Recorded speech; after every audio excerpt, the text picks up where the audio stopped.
Eh bien bonjour à tous et à toutes et bienvenue dans un nouveau débrief Formule 1 qui sera aujourd'hui consacré au Grand Prix d'Espagne. Fort de son nouvel enchaînement dans le dernier secteur, le circuit était l'occasion rêvée pour les teams de tester leurs nouvelles améliorations apportées récemment. Le leader du championnat Max Verstappen s'est une nouvelle fois imposé, mais cette fois-ci bien plus tranquillement que la semaine dernière grâce entre autres une nouvelle fois à l'absence de son coéquipier à ses côtés. Sans pilote à armes égales contre lui, la bataille s'annonçait compliquée et déloyale pour ses concurrents qui se sont avérés être Mercedes au final. Et oui, les améliorations ont l'air d'avoir fait leurs effets puisqu'Hamilton suivi de Russell s'invitent tous deux sur le podium à l'issue d'une course plutôt calme. Nous allons maintenant revenir brièvement sur toutes les écuries et les pilotes, mais avant cela, n'hésite pas à t'abonner, liker et partager la vidéo avec tes potes qui suivent la Formule 1. Allez, peace! Nous ouvrons une nouvelle fois le bal avec Williams toujours scotché en bas de l'échelle. Week-end très compliqué du début à la fin pour les deux pilotes, double élimination en Q1, pas vraiment de rythme en course non plus, donc pas grand chose à retenir de positif pour l'équipe, si ce n'est que Sargent n'est pas tant à la ramasse que ça pour un rookie, surtout au vu de la voiture qu'il a à sa disposition. C'est donc une P16 pour Albon et une P20 pour Sargent. Pour AlphaTauri et Yuki Tsunoda, c'est une nouvelle fois la malédiction qui s'abat sur eux, puisque le japonais était encore en phase de marquer des points très précieux pour le championnat, mais une pénalité de 5 secondes vient ruiner ses chances de top 10. Pour le coup, elle est totalement justifiée, mais c'est dommage pour lui et son équipe qui réalisait encore une fois un week-end assez bon. De l'autre côté du virage, c'est un peu mieux que d'habitude pour De Vries, avec une qualif où il devance son coéquipier pour la deuxième fois de l'année, et une course correcte où il finit là où elle a commencé, à la 14e place. Week-end réussi chez l'autre Alpha puisqu'ils repartent du pays avec des points par l'intermédiaire du jeune Zhou qui réalise une magnifique course pour finir P9.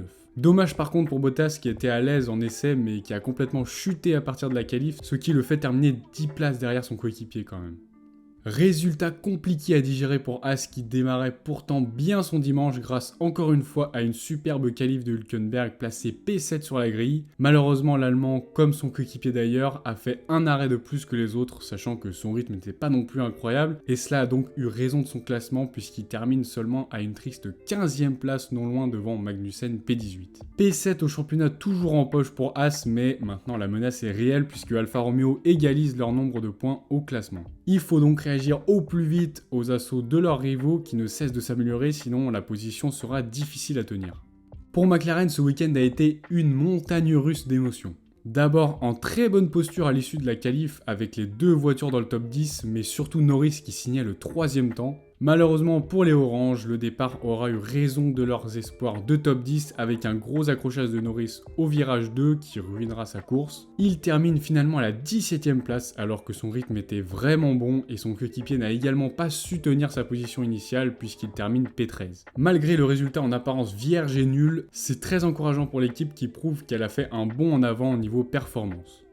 Chez Alpine, le week-end reste correct sans non plus être totalement satisfaisant puisque seulement 5 points sont marqués au final par les deux pilotes. 4 par le héros du week-end dernier, Esteban Ocon, qui fait tout son possible voire plus. PS, allez voir sa défense sur Alonso. Voilà. Pour ramener la meilleure place possible alors qu'il avait un peu plus de mal que Gasly sur ce tracé. L'autre français justement, qui avait réalisé une magnifique qualif en décrochant une P4 avant de recevoir 6 places de pénalité et qui termine seulement 10e après une course compliquée due aux mauvais arrêts du team et aussi au rythme assez moyen de sa monoplace.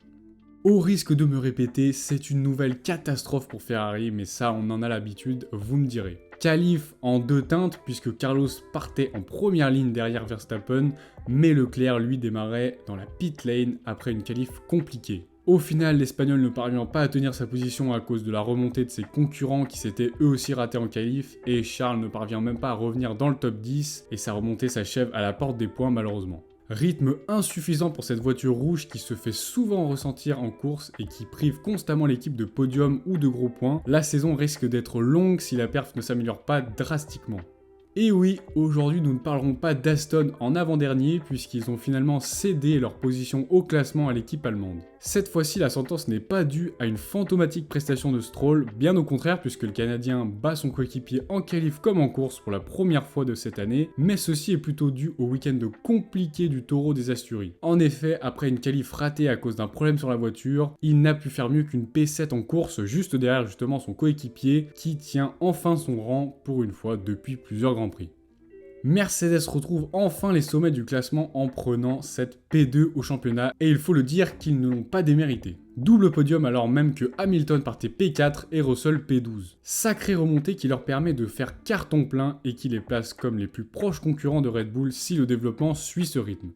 Bon, comme d'habitude, on finit le débrief par les GOAT incontestables cette saison. Max, victoire facile qu'on se le dise. En même temps, il a bien été aidé par Checo qui se rate une nouvelle fois en qualif. Attention, le Mexicain progresse puisque c'était en Q2 cette fois-ci. Alors bon, je plaisante, mais là les gars, on ne peut même plus se leurrer un tout petit peu puisque la lutte pour le championnat et pilote est complètement terminée désormais. 53 points séparent les deux pilotes et c'est pas comme si Perez avait les ressources pour rattraper son retard. Alors bon, on n'y croyait pas des masses non plus quand Sergio était bien, mais là c'est critique. Maintenant, reste à voir l'issue du duel pour la P2 parce que là, je pense que c'est pas acté non plus. Donc voilà, le duel va être palpitant et j'espère pour lui en tout cas qu'il arrivera à décrocher cette position. Sinon, sa place sera remise en question dans l'équipe.